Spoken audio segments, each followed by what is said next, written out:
নমস্কার প্রিয় বন্ধুরা, আশা করি আপনারা সকলে ভালো আছেন। তো আরো একবার নতুন ভিডিওতে আপনাদের সকলকে স্বাগত জানাই।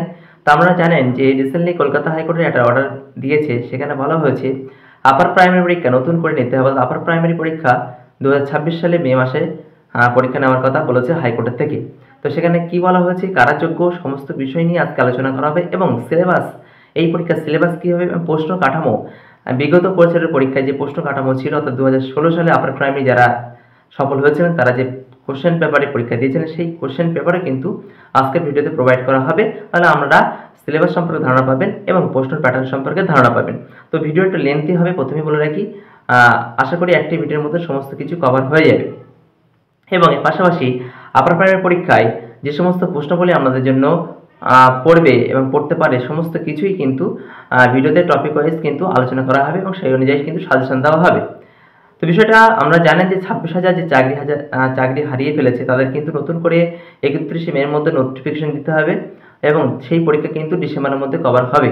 তো আমরা জানেন যে 26,000 পরীক্ষায় যে 9, 10 তারাও কিন্তু আপার প্রাইমারি এবং 11, 12 সেই পরীক্ষা কিন্তু ডিসেম্বরের মধ্যে কভার হবে। সেই পরীক্ষার সাথে এই যে আপার প্রাইমারির কথা বলছি তার কিন্তু মিল নেই, অর্থাৎ এই পরীক্ষাটি কিন্তু আবার 2026 সালে মে মাসের মধ্যে নেওয়ার কথা বলেছেন। তো ইতিমধ্যেই আমরা সেটা অনেকে জেনে গেছেন। তো এসএসসি পরীক্ষা নতুন করে কিন্তু আপনারা সুযোগ পাচ্ছেন, সে আপার প্রাইমারি হোক আর 9, 10 হোক। বিষয় সিলেবাস কী এবং প্রশ্ন কাঠামো কী, সমস্ত বিষয় নিয়ে আজকের ভিডিওতে আলোচনা করতে চলেছি। চলুন বেশি লেন্থি না করে দেখে নেব টোটাল সিলেবাস এবং প্রশ্নের প্যাটার্ন। এবং আপনাদের কোনো কমেন্ট থাকলে অবশ্যই কমেন্ট বক্সে জানাবেন, অবশ্যই রিপ্লাই করে দেওয়ার চেষ্টা করবো। সকলে আপনারা দেখবেন, সুস্থ থাকবেন। চলুন এবার আমরা দেখে নিই সিলেবাস। তো সবার প্রথমে চলে আসবে একদম সিলেবাসে। দেখুন, শিশু বিকাশ ও শিক্ষা বিজ্ঞান, এখান থেকে প্রশ্ন সংখ্যা 30টা, নাম্বার থাকবে 30। প্রথম ভাষা বাংলা 30টি প্রশ্ন থাকবে, নাম্বার 30, অর্থাৎ 1 নাম্বার করে। দ্বিতীয় ভাষা ইংরেজি থাকবে 30টি নাম্বার, প্রশ্ন থাকবে 30টি। গণিত বিজ্ঞান অথবা সমাজবিদ্যা যারা সায়েন্সের গ্রুপ তারা অবশ্যই সায়েন্সে 60টা প্রশ্ন পাবেন 1 নম্বর করে গণিতের বিজ্ঞান বিষয় থেকে। যারা ইতিহাস ভূগোল সমাজবিদ্যা বিষয় পরীক্ষা দেবেন তারা কিন্তু 60টা প্রশ্ন পাবেন। তো সমস্ত প্রশ্ন ধরন নিয়ে আলোচনা করব। তো দেখুন, শিশুর বিকাশ থেকে 15টি প্রশ্ন হবে এবং ব্যাপক শিক্ষার ধারণা ও বিশেষ প্রয়োজনীয় সম্পন্ন শিশুদের বোধ থেকে 5টি প্রশ্ন হবে। শিক্ষণ ও শিক্ষান বিজ্ঞান থেকে কিন্তু টোটাল 10টি প্রশ্ন আমাদের জন্য হবে। তো এখানে দেখুন পরপর বলা রয়েছে টপিক, সেই টপিক নিয়ে বিস্তারিত আলোচনা করতে গেলে ভিডিও লেন্থি হয়ে যাবে। শর্টকাটে আমাদের সামনে উপস্থাপন করার চেষ্টা করছি। ফার্স্ট ল্যাঙ্গুয়েজ দেখুন, অর্থাৎ বাংলা থেকে ভাষাগত বোধ পরীক্ষার 15টি প্রশ্ন, সেখানে একটা গদ্য, একটা নাটক, একটা কবিতা থেকে প্রশ্ন হতে পারে। আর শিক্ষণ বিজ্ঞানে ভাষার বিকাশ 15টি প্রশ্ন। ইংলিশ সেকেন্ড ল্যাঙ্গুয়েজ কম্প্রিহেনশন 15টি কোশ্চেন, এখানে আনসেন প্যাসেজ দেবে, সেখান থেকে প্রশ্ন হবে, অথবা কবিতা দিতে পারে। আর pedagogy of language development 15 question পরপর, প্রিন্সিপাল ল্যাঙ্গুয়েজ টিচিং ইত্যাদি থাকতে পারে, সেগুলো পরপর আমরা দেখে নেন। এবং গণিত বিজ্ঞান বিষয়ের সিলেবাস বিষয়বস্তু 20টি প্রশ্ন, বাস্তব সংখ্যাতত্ত্ব, বীজগণিত, জ্যামিতি, পরিমিতি, ডেটা হ্যান্ডলিং, গণিত শিক্ষণবিদ্যা 10টি প্রশ্ন থাকতে পারবে। আর বিজ্ঞান বিষয়ে 30টি প্রশ্নের মধ্যে খাদ্য, বাসস্থান এবং আজ যে টপিকগুলো আছে সেগুলো একটু দেখেন। এই টপিকগুলোতে প্রশ্ন উত্তর আমরা রেডি করলে দেখুন, কাজ, চুম্বক, ধাতু, তড়িৎ, প্রাকৃতিক ঘটনা, আবিষ্কার, বিজ্ঞান, পেডাগজি থেকে 10টি প্রশ্ন হতে পারে। আর সমাজবিদ্যার সিলেবাস দেখুন, বিষয়বস্তু 40টি প্রশ্ন, ইতিহাস থেকে কী কী হতে পারে, কখন কোথায় কীভাবে প্রথম সমাজ, প্রথম কৃষি বর্ষণ, প্রথম শহর, রাজ্য সহ নতুন ধারণার উদ্ভব, প্রথম সাম্রাজ্য, কৃষ্টি বিজ্ঞান, নতুন রাজা বা তার সাম্রাজ্য, দিল্লি সুলতান, স্থাপত্য শিল্প ইত্যাদি। এছাড়া আছে দেখুন, একটি সাম্রাজ্য উত্থান, সামাজিক পরিবর্তন, আঞ্চলিক কৃষ্টিসমূহ, কোম্পানি শক্তির প্রতিষ্ঠা, গ্রাম্য জীবন সমাজ ব্যবস্থা, 1857 থেকে 58 বিপ্লব, নারী সংস্কার, জাতীয় বর্ণপ্রথার বিরুদ্ধে প্রতিবাদ, জাতীয় আন্দোলন, স্বাধীনতার পরে ভারত। ভূগোল থেকে টপিকগুলো দেখে নেবেন ভালো করে, বায়ু, জল, গ্রহ নক্ষত্র ইত্যাদি আছে। আর শিক্ষণ বিজ্ঞান বিষয় প্রশ্ন দেখুন 20টি প্রশ্ন। তো সেখান থেকে সামাজিক বিজ্ঞান, সমাজবিদ্যা, ধারণা, প্রকৃতি, শ্রেণীকক্ষের পরীক্ষার সময় কাজকর্ম, আলোচনা, সমালোচনামূলক চিন্তার বিকাশ, সমালোচনামূলক চিন্তার বিকাশ, জিজ্ঞাসা, অভিজ্ঞতার প্রমাণ, সামাজিক বিজ্ঞান, উচ্চ প্রাথমিক গৌণ প্রকল্প কর্ম ইত্যাদি থেকে আপনাদের কিন্তু 20টি প্রশ্ন হবে। এবার চলে যাবো সরাসরি একদম টোটাল যে কোশ্চেন প্যাটার্ন 2016 সালের যে প্রশ্ন প্যাটার্ন আপার প্রাইমারি পরীক্ষা হয়েছিল তার।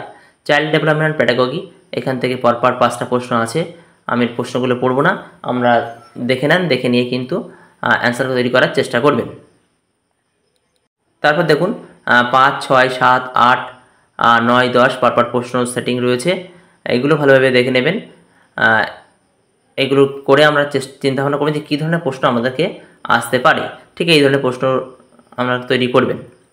এবার চলে যাব আমরা পরের প্রশ্নই। তো দেখুন 11, 12, 13, 14, 15, 16 শিশু শিক্ষণ বিকাশ থেকে যে 30টা প্রশ্ন হবে তার কোশ্চেন বলি। এবার চলে যাব আমরা পরের প্রশ্নই। তো পরের প্রশ্ন দেখুন 17, 18, 19, 20, 21 পরপর প্রশ্ন সাজানো রয়েছে। ভাইগস্কি মতবাদ, শিশুগণিত শিক্ষণ বিকাশ কোনটি সঠিক? উচ্চ মাধ্যমিক শিক্ষার্থীরা সবসময় শান্ত সৃষ্ট হয়, সর্বদা অসাধারণ আচরণ করে, দ্রুত সমস্যা সমাধান করে, দ্রুত যে সমাধান করে, ইত্যাদি প্রশ্নর অপশান আছে। যে অপশানটি আমাদের সঠিক মনে হবে সেটা করবেন। তারপর দেখুন 22, 23, 24, 25, 26 শিশু শিক্ষাকেন্দ্রিক শিক্ষার জন্য কাকে বলে 26 দাগের। তো এই ধরনের কে কাকে বলে এই ধরনের প্রশ্ন কিন্তু আমাদের অবশ্যই করে যেতেই হবে। বিভিন্ন মতবাদ যেগুলো আছে সেগুলো কিন্তু করতে হবে। তো এবার আমরা চলে যাব নেক্সট প্রশ্নই। 27 দেখুন বুদ্ধির উপাদান বিশ্লেষণ প্রথম কে করেন? আমি বলছিলাম বিভিন্ন যে ব্যক্তিবর্গ ছিলেন দার্শনিক ব্যক্তিবর্গ শিক্ষাবিদ তাদের কিন্তু মতবাদ পড়বেই, কে কবে কী তৈরি করেছিলেন, কি বলেছিলেন। ঠিক আছে, এবার চলে যাবো নেক্সট প্রশ্নই। আমরা 30টি প্রশ্ন হয়ে গেল। এবার দেখুন ল্যাঙ্গুয়েজ বেঙ্গলি। এখান থেকে দেখেন এই যেমন গদ্য পড়েছে, আমাদের কবিতা থাকবে, গদ্য থাকবে এবং সেখান থেকে বোধমূলক কিন্তু প্রশ্ন থাকবে। যেমন প্রবাদ শব্দ অর্থ হলো ইত্যাদি আছে, আমরা করবেন ভালোভাবে। তারপর দেখুন একইভাবে ওই থেকে প্রশ্ন হয়ে যাচ্ছে পরপর। তারপর দেখুন একটা কবিতা দিয়েছে, এরকম কবিতা কিন্তু আমাদের অবশ্যই থাকবে, অর্থাৎ গদ্য আর পদ্য থাকবে, তার থেকে প্রশ্ন হবে, সেই প্রশ্নের সঠিক উত্তর আমাকে দিতে হবে। সঠিক হলে ঠিক নাম্বার, ভুল হলে পুরোটাই কাটা। অর্থাৎ একটি মাত্র প্রশ্ন সঠিক অ্যান্সার থাকবে, কোনো অপশান থাকবে না। অপশান বলতে 1, 0.75, 0.50 আংশিক উত্তর এরকম কিন্তু থাকবে না। ঠিক আছে, এবার এছাড়া ব্যাকরণগত কিছু প্রশ্ন আছে, যেমন কান্না সন্ধি বিচ্ছেদ হলো কোনটা, সন্ধি বিচ্ছেদ, এগুলো সব ব্যাকরণগত যা আছে সব কিছু আমাদের পড়তে হবে। হৃদয় কী পথ ইত্যাদি। সোনালী শব্দে কী যেহেতু প্রত্যয় প্রযুক্ত হচ্ছে, তার প্রত্যয় পড়তে হবে আমাদের। তারপর দেখুন পার্ট বি পরীক্ষা মূল্যায়নের উদ্দেশ্য কী? বাংলার যে পার্ট বি আমরা আলোচনা করছিলাম শিশু শিক্ষণ বিষয়ে, তো সেই বাংলার পার্ট বিও থাকবে। এগুলো আমাদের ভালোভাবে বুঝে উত্তর দিতে হবে। ঠিক আছে, মানসিক উল্লেখযোগ্য শিক্ষামূলক প্রতিবেদন কোনটা, অর্থাৎ মডেল কোনটা, পাঠ্যপুস্তক, চার্ট, সংবাদপত্র, গল্পের বই, এগুলি সবগুলি। তো বাংলা শেখার ক্ষেত্রে কোনগুলো সঠিক মনে হবে, যদি সবগুলো মানে সবগুলো ঠিক দেবেন। ঠিক আছে, আচ্ছা এবার দেখুন পরপর প্রশ্ন রয়েছে। তো এবার আমরা চলে যাব আর নেক্সট যে প্রশ্নই, অর্থাৎ আমরা এগুলো কী করবেন, স্ক্রিনশট করে নেবেন আর নিয়ে মুখস্থ করার চেষ্টা করবেন অথবা বোঝার চেষ্টা করবেন। তো এবার চলে যাবেন নেক্সট প্রশ্নে। দেখুন 86 দাগের প্রশ্ন, ভাষা পঠন পাঠন সর্বাধিক কার্যকরী দৃষ্টিভঙ্গি কোনটি? সামাজিক বিশ্লেষণ, মনোবিজ্ঞানী দৃষ্টিভঙ্গি, ব্যক্তিগত দৃষ্টিভঙ্গি, ভাষা শিক্ষার প্রাথমিক উপাদান কোনটি? শব্দ, ধ্বনি, বর্ণ, বাক্য। প্রশ্নগুলো এমনভাবে থাকবে আমাদের মনে হবে এটাই ঠিক, কিন্তু খুব বুদ্ধিদীপ্তভাবে অ্যান্সারগুলো কিন্তু করতে হবে। যদি বুদ্ধি না খাটাতে পারেন, শুধুমাত্র মুখস্থবিদ্যা পড়ে কিন্তু আপনি অ্যান্সার করতে পারবেন না। এবার দেখুন ল্যাঙ্গুয়েজ, সেকেন্ড ল্যাঙ্গুয়েজ ইংলিশ, একটা কবিতা দেওয়া রয়েছে, সেখান থেকে বুঝে কিন্তু আমাদের উত্তর করতে হবে। ইংলিশটা আমাদের ক্ষেত্রে একটু টাফ হতে পারে, কারণ ইংলিশের টার্মগুলো বোঝা খুবই শক্ত। আমরা ইতিমধ্যে প্রাইমারি পরীক্ষার ক্ষেত্রে দেখেছি, সেখানে কিন্তু ইংলিশ টার্মটা খুব কঠিন দিয়ে থাকে। এর পাশাপাশি একটা আনসিন থাকবে, সেই আনসিন থেকে আমাদের অর্থাৎ আনসিন বলবো না অ্যাকচুয়ালি, হ্যাঁ সিনও বলা যায়। তো যে কোনো টপিক থাকবে, সাম্প্রতিককালের ঘটনা যেগুলো হয়েছে তার থেকে প্রশ্ন থাকবে। ঠিক আছে, তো সেগুলো আমরা ভালোভাবে পড়ে নেবেন এবং একটা প্যারাগ্রাফ দেবে, তারপর থেকে কিন্তু আমাদের সেইগুলো প্রশ্ন হবে। আমি প্যারাগ্রাফটা আপনাদের সুবিধার জন্য বেশিক্ষণ ধরে রেখেছি, যাতে পড়তে সুবিধা হয়, কারণ এটা কাটছি না, কাটলেই আমাদের অসুবিধা হবে পড়তে। সুতরাং জিনিসটা আগে ভালোভাবে বুঝে নেবেন, তারপরে কিন্তু অ্যান্সার করার চেষ্টা করুন বা অ্যান্সারগুলো দেখবেন, তাহলে বিষয়টি সম্পর্কে, ইংলিশ সম্পর্কে আমার একটা ধারণা তৈরি হবে। অর্থাৎ প্যাসেজ আপনাকে পড়তে হবে এবং তার থেকে বোধমূলক যে জ্ঞানমূলক যে প্রশ্নগুলো হবে সেই সম্পর্কে আপনার বুঝতে সুবিধা হবে। ঠিক যেমন আমরা 8, 9, 10 আনসিন প্যাসেজ করেছিলেন এবং সিন প্যাসেজ করেছিলেন, ঠিক তেমন। তো এক্ষেত্রে আমাদের সিন বলা যাবে না, যেহেতু আমরা সেই আনসিনই বলতে হবে, কারণ আমাদের মুখস্থবিদ্যা অর্থাৎ হুবহু কোনো জিনিস কিন্তু আমাদের পড়বে না। তো এবার দেখুন তার থেকে প্রশ্ন হচ্ছে পরপর, সেই প্রশ্নগুলো আমরা ভালোভাবে দেখে নেবেন। আর নেক্সট আস্তে আস্তে প্রশ্নগুলো আমরা দেখে উত্তর করার চেষ্টা করব। নেক্সট প্রশ্নে আমরা এবার কিন্তু সরাসরি চলবে, কারণ অনেকটা প্রশ্ন আছে, 150টি প্রশ্ন আমাদের কিন্তু দেখাতে হবে সমাজবিদ্যা সায়েন্সের সব ধরে। ঠিক আছে,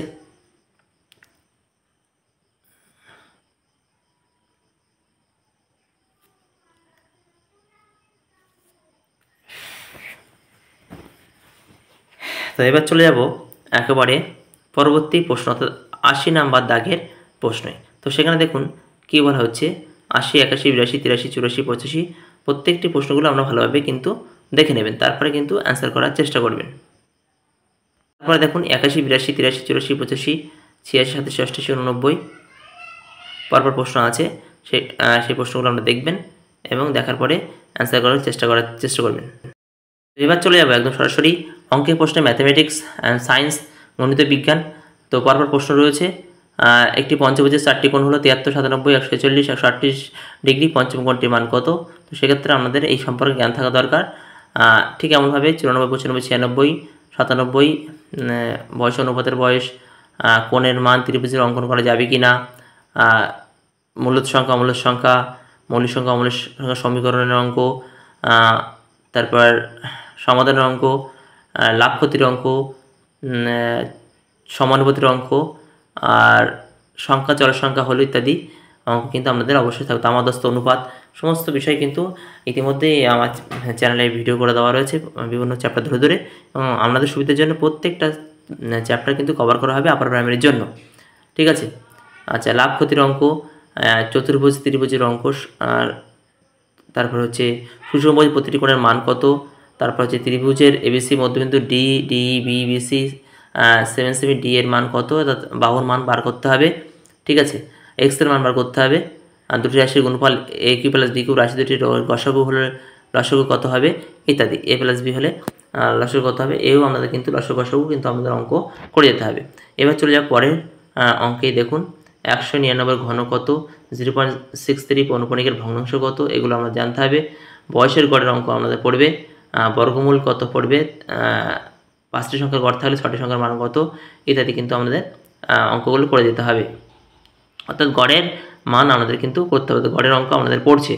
এবার চলে যাব আমরা পরের প্রশ্ন। দেখুন বিজ্ঞানের প্রশ্ন পরপর রয়েছে, আমরা এগুলো আর পড়ছি না, তো সেগুলো আপনারা পড়বেন ভালোভাবে। তারপর চলে যাব নেক্সট প্রশ্নে। তো দেখুন 126 থেকে 27 থেকে 132 পর্যন্ত অঙ্ক এই বিজ্ঞানের প্রশ্নগুলো রয়েছে, সেগুলো ভালোভাবে আপনারা পড়ে নেবেন,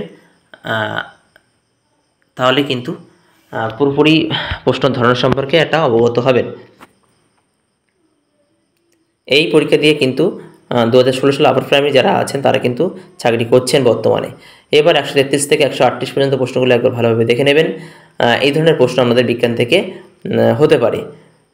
এরপর হচ্ছে পরে আমরা চলে যাব একদম নেক্সট প্রশ্নেই, কারণ প্রশ্ন পড়তে হলে অনেকটা সময় চলে যাবে, ভিডিও লেন্দি হয়ে যাবে। যারা বিজ্ঞানের ক্যান্ডিডেট তাদের ক্ষেত্রে কিন্তু গণিত বিজ্ঞান পরীক্ষা দিতে হবে, অর্থাৎ যারা বিজ্ঞান নিয়ে পাশ করেছে বিএ বা এমএ, এবং এছাড়া যারা আপনারা জানেন যারা হচ্ছে ইতিহাস ভূগোল নিয়ে পড়াশোনা করেছে, সমাজবিদ্যা সাবজেক্ট, তাদের ক্ষেত্রে কিন্তু ইতিহাস ভূগোল থেকে প্রশ্ন হবে। তো সেক্ষেত্রে আপনারা ইতিহাস ভূগোল পরীক্ষা দেবেন। তো সেখানে কিন্তু আমাদের 60টি প্রশ্ন থাকবে। কিসের জন্য জলদাপাড়া বিখ্যাত, বায়ু দূষণের কারণ কী, লবণাক্ত উদ্ভিদ পাওয়া যায় কোথায়, কোন মৃত্তিকায় ইত্যাদি। এই ধরনের প্রশ্ন কিন্তু আমাদের পরপর থাকবে। তো এবার চলে যাব আমরা পরের প্রশ্নে। তো পরের প্রশ্ন দেখুন 700 মিটার উচ্চভূমিরূপ কোথায় দেখা যায়, মালভূমি, সমভূমি, পাহাড়ে। ভূমিকম্প প্রবণ অঞ্চল কোনটি, পৃথিবীর পরিক্রমা গতির ফলে কী হয়। এইভাবে টোটালটা দেখতে পাচ্ছি আমরা 30টা প্রশ্ন কিন্তু ভূগোল থেকে থাকবে, 30টি প্রশ্ন কিন্তু ইতিহাস থেকে থাকবে। সুতরাং সজাগ হয়ে কিন্তু অ্যান্সার দিতে হবে। তো এবার চলে যান আমরা পরবর্তী প্রশ্নে। তো পরবর্তী প্রশ্নে দেখব 104 থেকে 107 পরপর সব ভূগোলের প্রশ্ন রয়েছে। ঠিক আছে, যেমন দাদরা নগর হাভেলি হলো কি, কেন্দ্রশাসিত অঞ্চল, রাজ্য, জেলা, কোনোটাই নয়। মহাবৃত্ত কোনটি, নিরক্ষরেখা, কর্কটরেখা, মকরকেন্দ্ররেখা, মেরুরেখা। 4টা অপশনে যেটা ঠিক সেটা করতে হবে। তার 108 থেকে 112 পরপর প্রশ্ন সাজানো আছে। তো এর মধ্যে দেখুন এবার আমরা ইতিহাসে চলে যাব। সিআর ফর্মুলার প্রবক্তা কে ছিলেন, ডাইরেক্ট অ্যাকশনের সূচনা কবে হয়, বাবার জন্মদিন স্থান কোথায় হয়েছিল, ক্যাপ্টেন হকিন্স ফারুক শের ফরমান জারি করা হয় কত সালে, ভাস্কো দা গামা ভারতে কোথায় অবতরণ করেন, দ্বিতীয় চাটারা এক কয় পাস হয়? মৌর্য বংশের শেষ রাজা কে ছিলেন? কোন রাজা লিচ্ছবি দৈত্য নামে পরিচিত? এবার চলে যাব আমরা পরপর সরকারি নামে কে পরিচিত ছিলেন? আইহল প্রশস্তি কে রচনা করেন? দ্বিতীয় পুলকেশী পরিচিত করেন কাকে? ড্যাশ দক্ষিণ ভারতের নদী রয়্যাল বেঙ্গল টাইগার আছে কোথায়?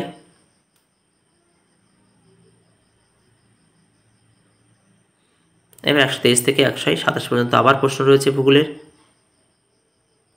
তারপরে দেখুন 128 থেকে 132 পর্যন্ত প্রশ্ন রয়েছে পরপর, সেগুলো আর পড়ছি না। সীমান্ত গান্ধী নামে দেখো কী বুঝে 131। এইভাবে ইতিহাস ভূগোল কিছু কিছু উল্টোপাল্টাভাবে প্রশ্ন থাকবে, তো সাজানো সিকোয়েন্স অনুযায়ী পরপর সাজানো কিন্তু থাকবে না। তো তারপর দেখুন 133 থেকে 137 পর্যন্ত প্রশ্ন আমরা দেখতে পাচ্ছি। এর মধ্যে ইতিহাস ভূগোল দুটোই মিলে আসে। অগ্নিশিলের উদাহরণ কোনটি ছিল? উইলিয়াম কেরি কে ছিলেন? ফোর্ট উইলিয়াম কলেজ স্থাপিত হয় কত সালে? ইত্যাদি। তবে চলো নেক্সট প্রশ্ন 138 থেকে 141, এর মধ্যে ইতিহাস ভূগোল শুধুমাত্র ইতিহাসের প্রশ্ন আমরা দেখতে পাচ্ছি। গান্ধীজি কোন শাসন ব্যবস্থা স্থাপনের ডাক দিয়েছিলেন? উমেশচন্দ্র ব্যানার্জি কে ছিলেন? নব্যবঙ্গের নেতৃত্বে কে ছিলেন? ইত্যাদি। হিউয়েন সাং যারা জাতীয় ভারতে তার নাম কী ছিল? 142 থেকে 146, এর মধ্যেও আমরা দেখতে পাচ্ছি ইতিহাসের প্রশ্নগুলো আছে 30টা ইতিহাস 30টা আর ভূগোলে 60টি প্রশ্ন কিন্তু আমাদের জন্য প্রোভাইড করা হয়েছে। তো এই হচ্ছে প্রশ্ন। আর 4টে প্রশ্ন আমরা দেখে নেব। 47 থেকে 50 পর্যন্ত ঝিলমের যুদ্ধ কবে হয়? আলেকজান্ডার ভারত আক্রমণ করেন কার শাসনকালে? বিম্বিসার কে ছিলেন? যাজ্ঞবল্ক্য ছিলেন কোনটা? তো অবশ্যই প্রত্যেকটা প্রশ্ন সেট কভার করে দেওয়া হবে আমাদের জন্য। আপনারা ভালোভাবে প্রস্তুতি নিন। যারা এসএসসি পরীক্ষা দেবেন তাদের জন্য খুবই ভালো সংবাদ, আমাদের সিলেবাস কভার করে দেবে। এই সিলেবাস ধরে আমরা পড়াশোনা শুরু করে এবং ইন্টারভিউতে কোন ধরনের ইন্টারভিউর সম্মুখীন হতে হবে, কী ধরনের প্রশ্ন পড়ে থাকে, সমস্ত কিছু কিন্তু ভিডিও আকারে দেওয়া হবে। অবশ্যই চ্যানেলটি কেমন লাগছে কমেন্ট করে কিন্তু জানাবে।